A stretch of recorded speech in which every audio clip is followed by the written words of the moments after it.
Hello, welcome back to my channel. Before we begin this month's spread, I want to take a review look at February. My months usually start out pretty blank, and then as the month goes on, I begin filling in my calendar versus filling it in before the month begins. I like to include a budgeting overview because it can give me a good sense and help me stay on top of my finances. I also really enjoyed the expenses section I included this month because every month I feel like there are expenses that I don't keep track of or I don't know that are happening, and so it can help me have a better overview of what my month looked like as far as unexpected things happening. I also enjoyed my habit tracker. Unfortunately, because of the way I set it up, I could not finish the month and just decided halfway through to quit tracking my habits. And then I like to insert journalings. So we have a day here and another day here. And then I've been reading the book called Journey to Significance by Bishop Tony Miller. And I put those notes in for that book here. And I did a quote page. A year from now, you'll wish you had started today. And not someone that draws, but I did these little doodles and I was pretty proud of them. And we had snow this week, so I journaled about every day of that happening because that's rare in the state I'm in. And then another little scrapbook section, I went to the art. I don't prep the next month, I just kind of do it free-handed. I have some stickers here that I'll use and include because I'm not one for drawing. I do my months based on color, so for this month we're having green with gold accents. I like to use stickers a lot because it is easier and I feel like it makes my bullet journal look a lot neater, especially because I'm not a huge fan of my handwriting. And for my style, I like to have a ripped edge when I use my washi, so I always just, when it's fresh, just rip a little bit off the front. That way both edges are ripped instead of having one clean edge and one ripped edge. I just feel like it looks more cohesive that way. When I first began watching bullet journaling videos, I would get so overwhelmed by all of the options and the creativity that other people had, and I found that sticking to one color scheme is actually really fairly easy for me to do. It allows me to be creative and is practical in order for me to be most productive. I like to be able to put my goals at the front of March. It kind of gives me something to look forward to, it gives me something to aim towards, and I like to fill those goals with fun things to do. So I'm going to be taking the Tombow dual brush tip in the color 243, and I'm going to try to attempt to draw some leaves. This gives me more creativity in a way that is simple and easy for me to do. I don't like to put too much pressure on myself when I'm doing this, so I just kind of make a little semicircle and then fill it in with that color. And then I'm going to take a technical drawing pen in the brand Le Pen in a size 0.5, and I'm going to add some details to those leaves just to make them look a little bit more like leaves. I haven't decided what fun things I'm going to do this month or things I want to accomplish yet, so if you have any ideas for me to add to my bullet journal, let me know down in the comments below. The last thing I do for each page is I create a tab. I like the tab to go in, that way none of the tabs stick out from my bullet journal. I have that one yellow tab on there, but I'm going to take that off when I'm done with this journal because that's just for reference for my big budget overview. And I'm using the jelly roll in a size 0.05. I'm hoping to get a 0.08 soon or 1 millimeter because this is just too small that the ink doesn't come out well enough.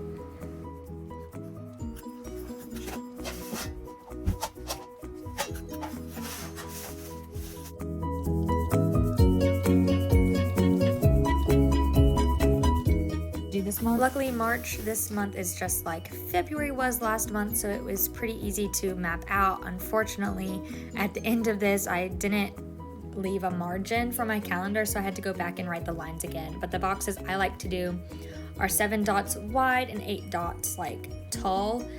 That way there's plenty of room to fill in my calendar. I don't use my calendar for planning, but I do use it for memory keeping, so I like to put a lot of information in each day.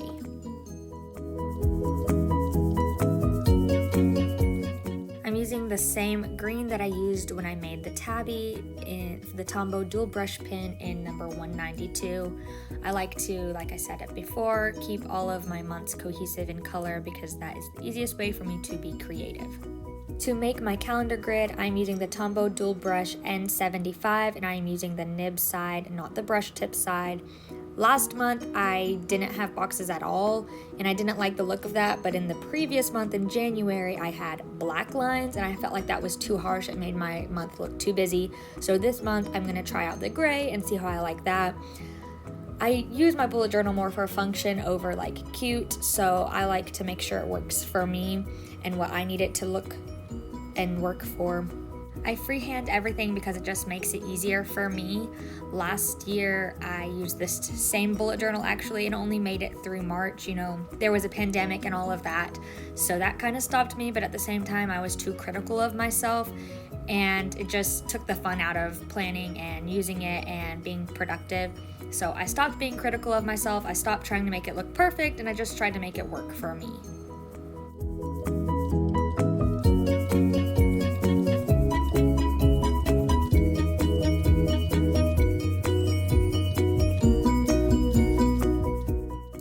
I'm using a Tombow Fudonosuke hard tip brush pen to do calligraphy.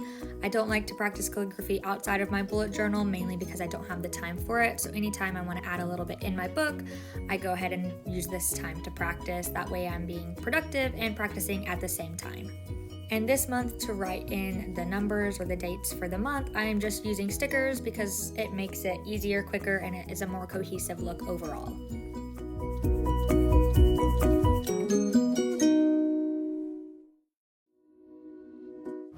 I'm not entirely sure where I got this brush lettering technique style from, but I really enjoyed using it last month and decided I might as well use it this month. But it's just where I take a brush pen, I write all the letters in capital letters, and then I go back over the bottom half in a second layer, and it kind of looks like an ombre effect. And then just to add some more detail to make it really pop, I use that same jelly roll in the 0.05, and I just add some highlights wherever I feel like highlights should go.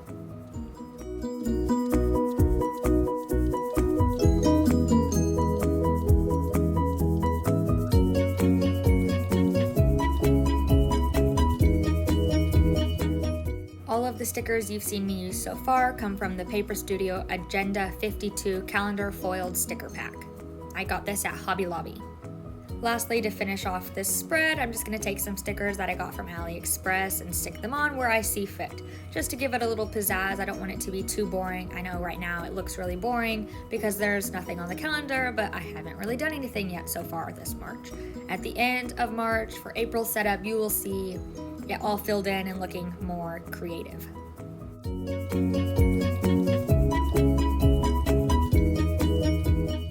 Now I am making my budget overview tracker. I am doing that same style of hand lettering, taking the same pen again, the Tombow 192 dual brush pen, and I'm using both sides, one to do the big capital letters and one to do the cursive.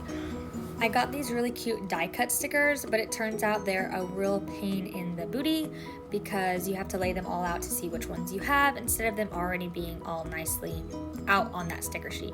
Now I'm just freehanding some boxes because I know I like to see last month's budget overview income and this month's side by side. That's way I know where we're standing and making sure we are making the same amount. My husband and I, we both work hourly, so our budget and income fluctuates very drastically. Last month's income was over inflated because we did receive our tax return, and I like to include any form of income we get into our income total for that month. Now I freehand all of my boxes, so I just count out the amount of squares I want. I think for this month I did 15 squares. That way I can split up all of my categories, and this time I am using my Tombow dual brush pen in number 243 to do every other line, highlight every other line instead of putting in lines that separate them. I think it looks neater in the long run instead of having like a harsh black line in it. I'm using that same gray Tombow dual brush pen on the little side to create the lines to separate the categories, and I have categories budgeted and actual for things that go out, and this is mainly for our bills. I don't put anything that we cash flow pretty much into this. It's just what our bills are for that month. And then I have a personal box over here. It's a little bit smaller. That way I know what's separated out in my personal account versus our joint account. I also have sinking funds that are budgeted out in cash, and that is what the bottom section is for what I have in my cash accounts. That way I know when I have money to spend on different things. And at the bottom, I like to create 3 boxes for different amounts of things that happen that month. So we usually have what we spent towards debt, what we saved that month, and then overall what was spent out of our WeBills account.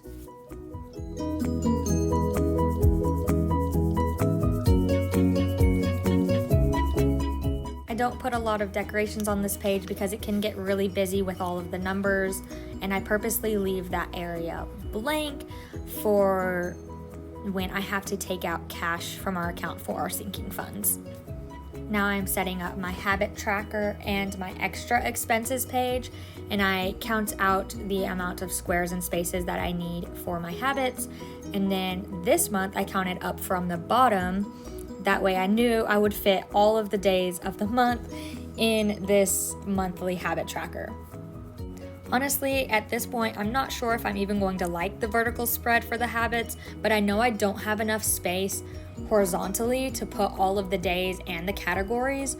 So I guess I'm going to either have to force myself to like it or figure out a different way to write the categories in. That way I can have them horizontally and also know what they are, whether I need to come up with like a little caricature or a symbol for each one instead of writing out what they're called. I don't know, I'm not 100% sure, but right now it is currently the middle of March and I don't like the way it looks. It's harder to read for me versus the horizontal layout. So if you have any ideas as to how to make a habit tracker more functional, please let me know in the comments below. That way I can set it up differently for April. One thing I do want to know is I don't like them all separate because then I can't see like when was a really productive day where I did all of my habits right off the top of a hat. Like you can look across horizontally and see which ones you got done on which days. Because if they're all separate, you have to like look and then note, and it's much quicker visually to see them all lined up together. Because I have in the past done where you do them all separately, like on little individual calendars, but that just wasn't functional for me. But I also don't like the vertical layout, so it may just be me complaining, or maybe when this bullet journal is full, maybe I just get a bigger bullet journal. I currently have the A5 size, and I could go for a B5, I think is the next size up, because honestly, I'm not hurting on space in my backpack or anything like that.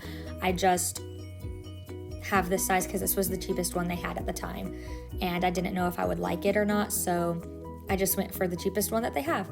I like to highlight the weekends in a darker color because I'm not always consistent on my habits on the weekends, because my weekends are really busy with church and catching up on chores. So I like to, I guess, give those days as off days for myself and not put pressure on getting those habits completed. I'm using the same Tombow dual brush pen in the number 192 to write out habits in the same lettering style as I did March and as I did the budget overview.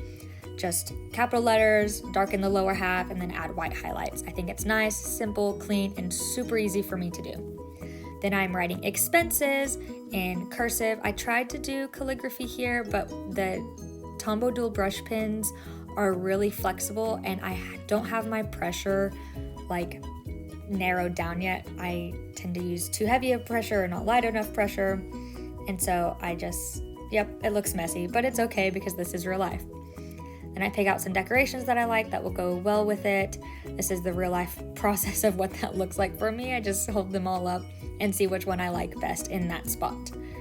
I hope y'all enjoyed this video. Please be sure to like and comment and let me know any ideas you have for April. April's theme color is going to be yellow, and I hope y'all come and check that out.